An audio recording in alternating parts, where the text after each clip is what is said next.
الشمار كفوني أكم جرتني كبجمتوتا في جالتمتوتا تشاينا لا ينتو سلا جرجلة ترجمتنا نجانكو بكجرت تسناك كابو سنين جيتون جالدا بجراتني بجيجمتني يونيكدن إجا كأنو بوليتين كيسا نجان بوتون كبا نجان نبرة جروسم رسك كجرمو أبدي بوتون رب راك أبي تشودا بجا نجان عتاتنا كم أمانتا كيسني دانجا الدنيا تركن جرتا هم دي كيسانو يولو روبو سنين جيتون جالدا إجا كهرّا غافينا موتا بايي وليتي قبي كان فيديو توجو جرا فيديو كان لايك شير بوچو اندغتنا سيلسي فيدو بات اوبوليسا كي بوليتيكي فيد ورون بي اورما كي ستن اودي فنو غها اوبوليتي تو كوتو واتو قران جدي نما افروغا غافن يادا افور دغينيا وان قبتما هنرغنو بيا كيستي نانجت جرا فيديو تناندرا واي كنا يرو افورين تا كنا نجتي چودا جچو يادو تكيه كيستي چوكودا أوديفنو نما إيه هو جدا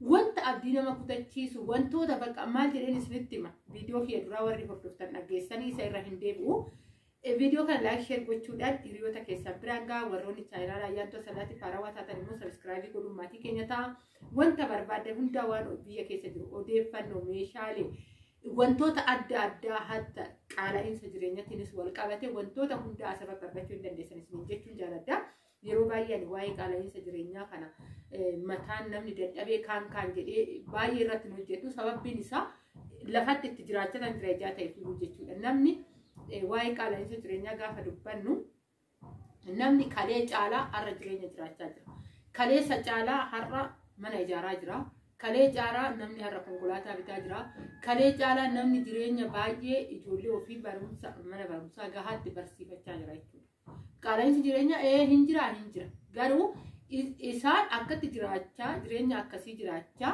ati immoo miskiina dubartiin ganda qabeenya sakkarte oduu alkooliin ta'in qabeenya sakkarte gizee 90 fooqii baay'ee korisiin jecha biyya ormaa keessatti sigaraafuu jechuun cubbuu tokkodha. Anama fakkeenyaaf jireenya mataa kiyyaa jiraachan jira. Aguutu ayirratu wuu jireenyi qaala'idha maalidha biyya keessatti hin deebinaa hoon jedhu si namni daa'imti singeenye daa'imti amma hoodaa odoo atuyyuu da'uu dandeessu akka feetetti bu'i ka'i taa'i siin jechaa si ajajachaa mana achuma taa'i dhaqqii waan feedoota bishaan qorraa firiijii isaanii keessaa dhugdee jechuu hin danda'u mataa akkanaa hin qabu sammuu katti yaaduu hin qabu yeroo baay'ee kan mul'atu waan akkanaa kana biyya keenya keessatti jechuudha hin jajjabeessan ijoollee keenya kana biyyaa galan kassan siin jedhanii kaanii garuu immoo humna kee qarshii keessirraa barbaadu har'a sanii mitanii kanan qabadhee tolu ijoollee yeroo baay'ee waa'ee manaa gubbaarratti yaada dogongoraatiif ilaalcha dogongoraa odeeffannoo dogongoraa qabdanii gaafii na gaafatan haga ijoollee 4-5 hin taachuudha adaamaa gubbaarratti waa'ee manaa bitannee qabnaa akkam goonaa deebisiit immoo bitachuu hinnaa manni diigamaa jira maal ta'aa jira jedhamaa too jira jechuudha as keessatti ati qomoo biraatii biti ati biyya kamiyyuu dhuftee baqataa miti biyya kee keessatti jiraatte jechuudha biyya abbaa kee keessatti hagana ni beeku jechuudha haga kana mara ati dhiibamtu wanna tokko waan akkanatti haga kana mara birrii keenya baasnee akkas taane kan isa suuraa naannoo Finfinnee isa warra saniif yaadisu keessa jiraattee hin beeku waan hin beeku qabu asitti garuu haga jiraachaa jiru mana addeessaa diigamee namni akkanatti yeroo kana keessa hammararamaa jiru jiru. Tanaan dura illee dubbadheen ture waa'ee mana tanaan dura diigamee TikTok irratti olii gad deemaa ture waa baay'ee ta'aa ture jechuudha. Keessattuu barana manni shanshanaan baay'een ni jira jedhamee too yaadamaa jira. Ayidoon dhugaa haa ta'u agama akka dhugaa ta'e kan ni laalla yeroo sanitti jechuudha. Hundi keenya eeggachaa jirra. Anis manuma addeessaa keessa jiraachaa jira. Romaani akka argaa jirtan akkuma nama kamiyyuu jechuudha. Oduun tokko homtuyyuu hin jiru kanaa miti amma fakkeenyaaf kara naannoo boolloo bokkuu shanan duraanitti irraa amma 03 itti duwwaa 3 itti galee kanarraa ol jalqabee haga nu bira ga'utti mana addeessatti amma boolloo laaltan baay'inaan ijoolleen nannatti dubbatanillee boolloodhaa qabnaa shanshanaan nu geenye mana addeessatti maal jechaa jiran nagaatti jiraachaa jira namni akkanumaan hin raafaminaa jiru akka biyyi ta'ee taatu akka namni ta'ee taatu eenyumtu biyyee lafaa hareetii bitee jechuudha kan ittiin bitatee itti jiraachaa jiru qarshii ofii baasee jechuudha inni biyya keessa jirus inni biyya ormaa jirus dafqa dhangalaasetti challenge guyyaa tokko keessatu akkam akka ta'e ni beekna jechuudha hundi keenya iyyuu dabarsinee beekna waan ta'e guyyaan tokko maal akka ulfaata keessattuu gaafa isaan fuula isaanii namarraa garagarfatanii waan hamaa namatti deebi'anii guyyaan tokko hagam akka ulfaatu keessan darbee beeka jechuudha. Kanaafiyyuu haala isin hojjettanii fiddanii rabbiin keessanillee dabarsee tollaatu. Kana yoon jedhu warroonni karaa biraatitti manni jalaa diigame cubbuu hojjetan jechuu kooti miti jiru. Guutte shamarran biyya arabaa achi keessattuu karaa naannoo Finfinneetti irratti mana waggaa 2 fi waggaa 1 dura diigamaa ture. Guutte shamarran keenya meeshaa ufa keessa teessisanii viidiyoo warroonni hojjetan keessanillee immoo odeeffannoo adda addaa kan argatan. Garuu sanii miti jechuudha. Kana amma bittanii jirtan keessattuu ijoolleen kana naannoo boolloo diigamaa jiru. Ani nageenyaa gaarraa adreesii mana karaa naannoo boollootti diigamaa jiru. Namni nagumaan hojjetatee gala nagumaan itti jiraachaa jira. Mana diigame sin dhageenye mana addeessaa shanshanaa wayitis hin jiru. Deebisee immoo gaafii obboleettiin tokko na gaafate. Akkamiin eessatti kaartaa pilaanii baafatanii akkamitti baafatu akkamitti namaa kennu odeeffannoo yoo dhaga'u nama kaan irraa kanan dhagaa jechaa turte jechuudha. Mana addeessaa yookaan immoo mana ayyir kaartaa keessa jiru ati miti kan deemtee baafattu jechuudha. Dhuunfatti wannummaan baafatu tokkomtu hin jiru. Kun yaada dogongoraa yeroo baay'ee dogongoraan nuti qabannee too deemnee qarshii keenyallee of jalaa fidnuudha. Maaliif bakka hin taanetti qarshii keenya baasuuf akka ariifanne jiru. Isa dhufe yoo qabanneedha isa egereetillee kan yaaduu dandeenyu jechuudha. Ati callisteetuma teessaa ittis jiraadhu namnis keessa haa jiraatu gaafa ollaan kee yookaan naannoo san yookaan immoo isa ganda tokko keessatti isa gaafa shanshanaan dhufu keetirra wanni darboomtu jiru.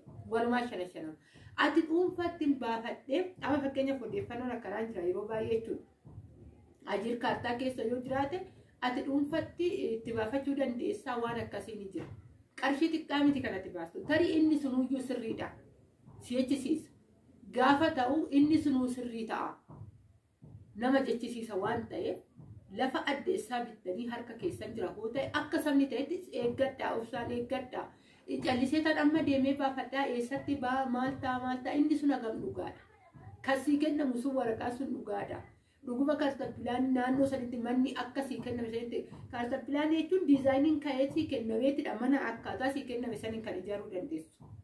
Naannumtuu siif dhufa kana godhuuf amma qotee bulaan already mana eleveetii ijaaree pilaas waan ijaaree qotee bulaadha lafa isaa namni tokko hin jiru inni ijaarrata inni bakka feettuyyuu jechuudha lafa isaa namni irraa kaasuu hin jiru. Ati immoo kan bittee tooteessu naannoo san eegi naannoo sun akka ta'e taata.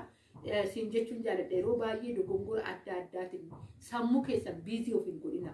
Bittanii jirtanii ijoollee baay'een beekaa anuutti jiraachaa jira jechuudha.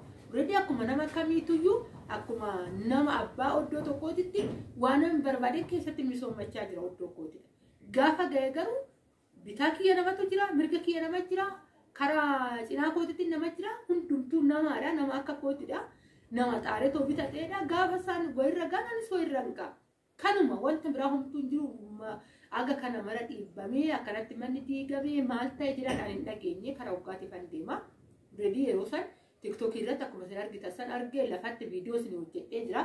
Waa'ee sanii isa odeeffannoo isa dhugaa ta'e karaa jalaatitti ilaala. Manni Adaamaa keessatti akkamitti diigame kan jedhu viidiyoo san ilaala achirraan argattan odeeffannoo isin jechuun jaaladha. Immoo kaartappilaanii baafnettanii mana addeessanitti qarshii keessatti of jalaa hin fixina. Kun yaada dogongoraatii fi ilaalcha dogongoraa namarraan kunuuna. Maaliif obboleessa kee, maaliif abbaa kee, maaliif harmee kee hin taane? Isaan soban jechuu koo odoon ta'e yaada dogongoraa namarraa fudhatanii kaanii yaada dogongoraa sasitti fiduu danda'an. Gaafa san immoo inni miidhama situu miidhama. Fakkeenyaaf lafa san jooratti gabbaraa jirta waggaa ta'e. Ati lafa keetidha. Hoomooyyuu ittiin gabbariin baay'ee amma qotee bulaa hoo ta'e malee warroonni caraqaa itti gabbaran jedhee too yaadu. Akka kutitti anis itti gabbaraan jiru ijaa ta'eefuyyuu jechuudha. Kanaafuyyuu gaafa san mana addeessaa san akka biyyi ta'edha kan taatu. Wanni adda si godhe tokko jiru. Ookan ati daangaa wayiitirraa miti kan jirtu. Biyya abbaa keetii keessa jirta. Biyya abbaa keetii keessatti jirta. Nama afaan kee dubbatudha. Qomoo keetii saba keetidha.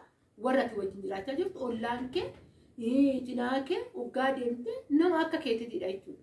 Nama si fakkaatu nama dhiiga kee ta'e nama qomoo kee ta'e.